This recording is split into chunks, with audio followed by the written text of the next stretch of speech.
ಮಾರ್ಗದರ್ಶನ ನೀವೇ ಎಂದಿದ್ದು 18 ವರ್ಷ ಗತಿಸಿದ್ರು ಕೂಡ ಮನವಿ ನೀನು ಜೋಡಿ ಬಾಳುವ ಭಾಗ್ಯವನ್ನ ನಾನು ಪಡೆದುಕೊಂಡು ಬಂದೆ. ಮನೆಯಲ್ಲಿ ಇದ್ದದ್ದು ಇಲ್ಲಿದ್ದು ಜೂಗಿಗೇನು ಗೊತ್ತುವಲ್ಲವಾಗಿ ಹನಿ ನೀರಿಗಾಗಿ ಬಾಯಿ ತೆರೆದುಕೊಟ್ಟ ಜಾತಕ ಪಕ್ಷಿಯಂತೆ ವರದಕ್ಷಿಣೆ ಎಂಬ 5 ಅಕ್ಷರಕ್ಕಾಗಿ ಬಾಯಿ ತೆರೆದು ಕುಳಿತಿದ್ದಾರೆ ಈಗಿನ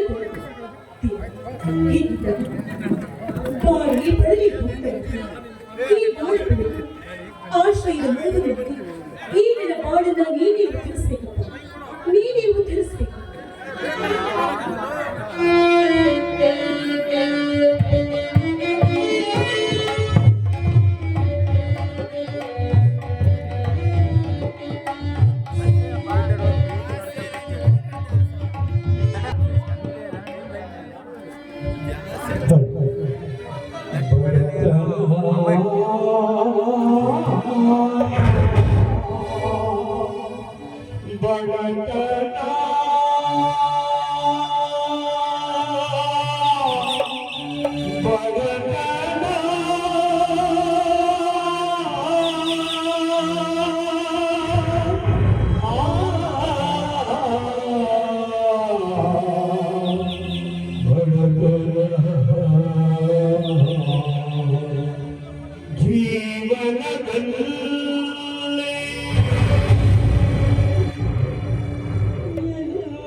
ನಿಮಗೆ ಬಂದಲ್ಲ ಪೋಸ್ಟ್ ನಮ್ ಸಿದ್ಧಾರ್ಥ ಮನೆ ನೋಡ್ರಿ ಈಗ ಕೊಟ್ಟಕ್ಕಿ ನೋಡ್ರಿ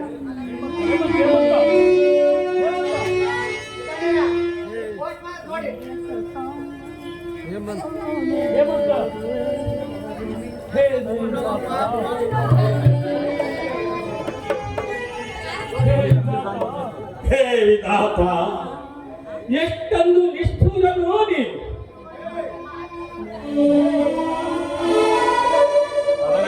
ಅಪಮಾನಗಳಿಗಿಂತ ಸಾವೇ ಸಾವಿರ ಬಾಳುಡಿ. ಬಡವನ ಬಾಳೆಂದರೆ ನಿಮ್ಮೊಳಗೆ ಹಕ್ಕದಂತೆ, ಕೇಳವಿಲ್ಲದ ಕೊಡದಂತೆ, ನಿಸ್ಸತ್ವ ನಿರಾಧಾರವಾಗಿದೆ. ಗಂಗಾನ ದುಃಖ ಕಂಡಗಲೆಲ್ಲ ನನ್ನೆದೆಯೂ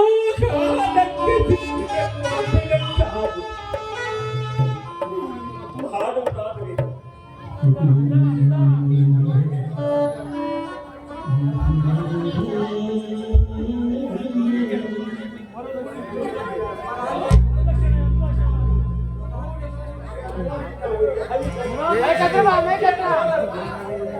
ಊರಿಂದ ಊರಿಗೆ ಹಲಿದೆಂದು ಅಕ್ಕಿ ಅಂತಾದರೂ ಪ್ರತಿಯೊಬ್ಬರು ವರದಕ್ಷಿಣೆ ಪ್ರಶ್ನೆಯನ್ನೇ ಪ್ರತಾಪಿಸುವ ಹೋಗಿರುವನಂತೆ ಪರದೇಶದ ಅಭ್ಯಾಸಕ್ಕಾಗಿ ಒಂದಲ್ಲ ಎರಡಲ್ಲ 5 ಲಕ್ಷ ಹಣ ಕೊಟ್ಟಲ್ಲಿ ಗಂಗನನ್ನು ಹೊರಿಸುವನಂತೆ. ಪರದೇಶಕ್ಕೆ ಹೋಗಿ ಹಣ ಪಡೆದುಕೊಂಡು ಪ್ರವೇಶಕ್ಕೆ ಹೋಗಿ ಪರನಾರಿಯನ್ನು ತಂದರೆ ಮುಗಿಯಿತು. ಹಣಕ್ಕೆ ಹಣವು ಹಾಳು, ತಲೆಯು ಬೋಳು.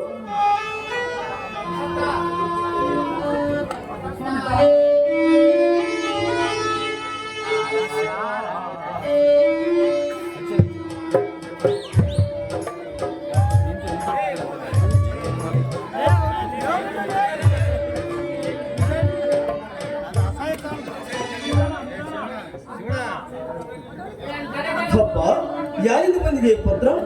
ಯವನಿಂದ. ಇಂತೇಕೆ ತಾಳ್ಮೆಯ ತುಂತೂರು ಹರಿದಂತೆ ಮಾತನಾಡಿ ವಿಷಯವಾದರೂ ಏನು?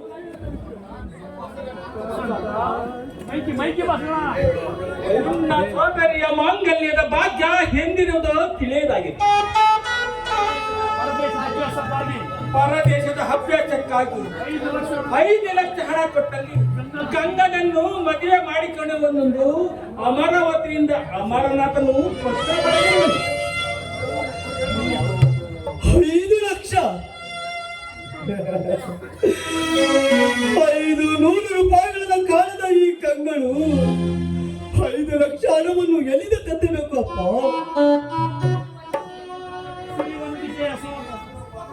ಸಿರಿವಂತಿಕೆಯ ಸುರಪಾರದಿಂದುಂಟಾದ ಬಿತ್ತವು ನೆತ್ತಿಗೇರಿ ದನವೇ ಕನವೆಂದು ತಿಳಿದ ಸದಾ ಮಾಸಿದ ಮೈಲಿಗೆಯನ್ನು ಹೆಚ್ಚುತ್ತಿರುವ ಕೆಲವು ಶ್ರೀಮಂತರಿಗೆ ಎಷ್ಟ ಗೊತ್ತಾಗೆ ಬೇಕು ಬಡತನದ ಶಾಂತಿಮಣಿಯ ಬೆಲೆ.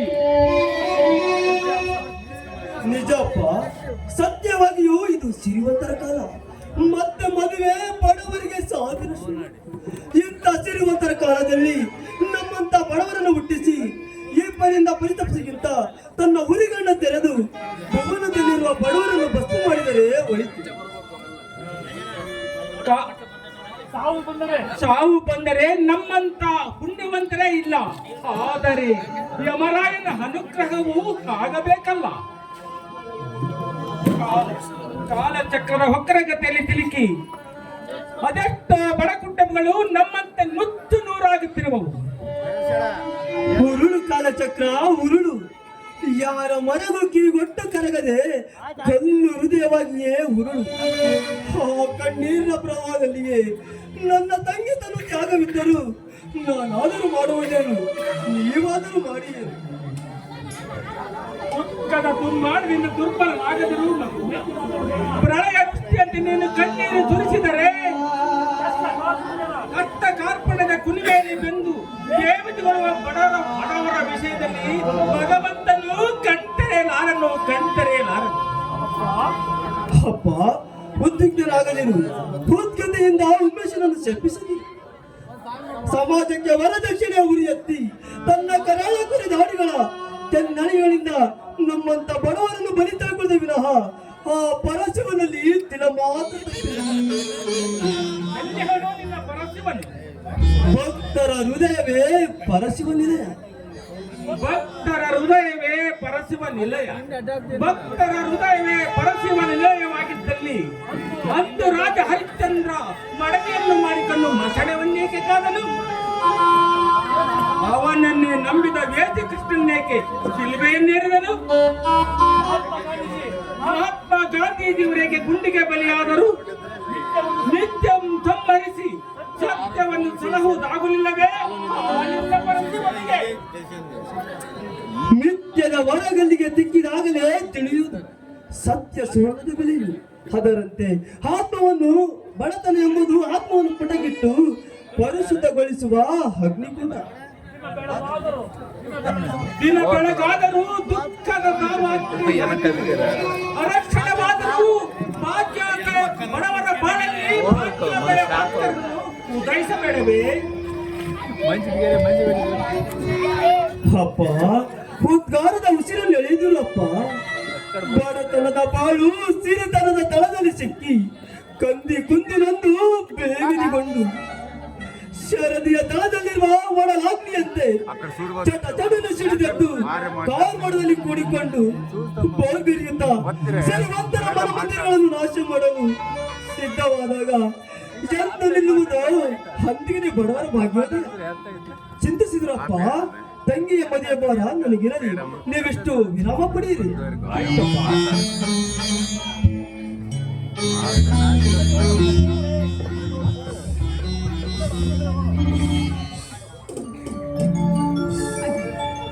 ಇಂದೀಗೆ ನಿಮ್ಮಿರುವರ ಮುಖಗಳು ಮೌನಗೊಂಡಿವೆಯಲ್ಲ, ಮತ್ತಾವ ಚಿಂತೆ ಮನೆ ಮಾಡುತ್ತೋ ಈ ನಿಮ್ಮ ಹೃದಯದಲ್ಲಿ?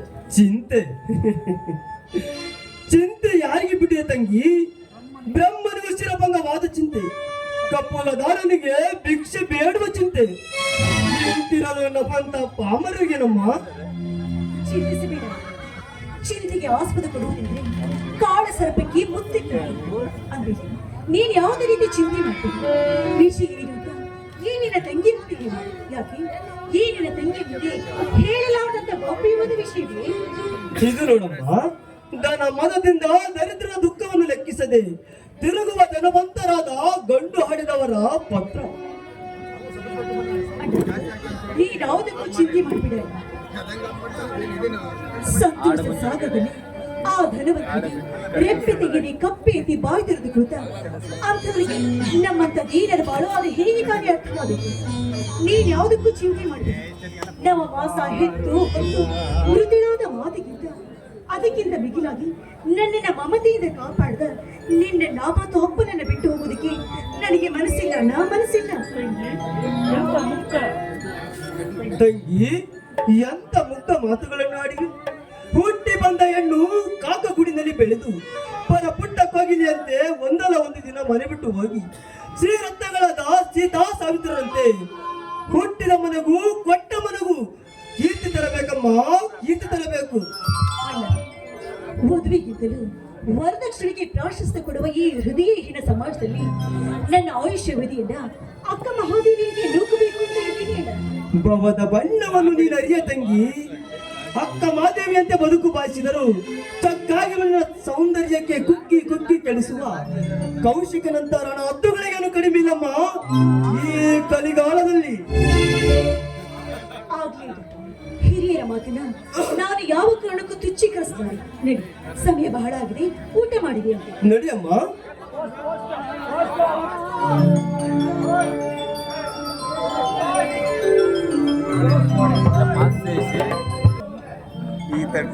ನಾಳೆ ಸಾಯಂಕಾಲ ಕರ್ನಾಟಕ ವಿಶ್ವವಿದ್ಯಾನಿಲಯದಲ್ಲಿ ರಾಜ್ಯಪಾಲರ ಪದವೀಧರರ ಸಮಾರಂಭ ನಡೆದಿದೆ. ಅದಕ್ಕಾಗಿ ನನ್ನ ಆತ್ಮೀಯ ಸ್ನೇಹಿತನು ಆದ ಅಶೋಕನು ನನಗೆ ಹಿಂದೆ ಧಾರವಾಡಕ್ಕೆ ಬರಲು ತಿಳಿಸಿರುವನು. ನೀನು ಅಣ್ಣನು ಪದವೀಧರರು, ಅಣ್ಣನ ಮದುವೆಯಾಗಿ ಮನೆ ತುಂಬುವಂತ ಅತ್ತಿಗೆ ಅವಳು ಕೂಡ ಪದವೀಧರರು ಅಂದಾಗ ಇನ್ನು ಮುಂದೆ ನನ್ನನ್ನು ಯಾರು ಮಾತನಾಡಿಸ್ಬೇಕು? ನನ್ನ ಮದುವೆ ಅದಕ್ಕಿನ್ನು ಬಹು ದಿವಸ ಬೇಕಮ್ಮ.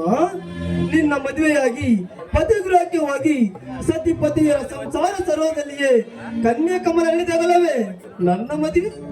ಹಾಗಾದ್ರೆ ಹೇಳ, ನೀನು ಧಾರವಾಡಕ್ಕೆ ಹೋಗುವ ವಿಷಯವನ್ನ ಅಪ್ಪಾಜಿಯವರಿಗೆ ತಿಳಿಸುವಂತೆ ನಡಿಬೇಕು.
ಜ್ಯೋತಿ ಜೊತೆಗೆ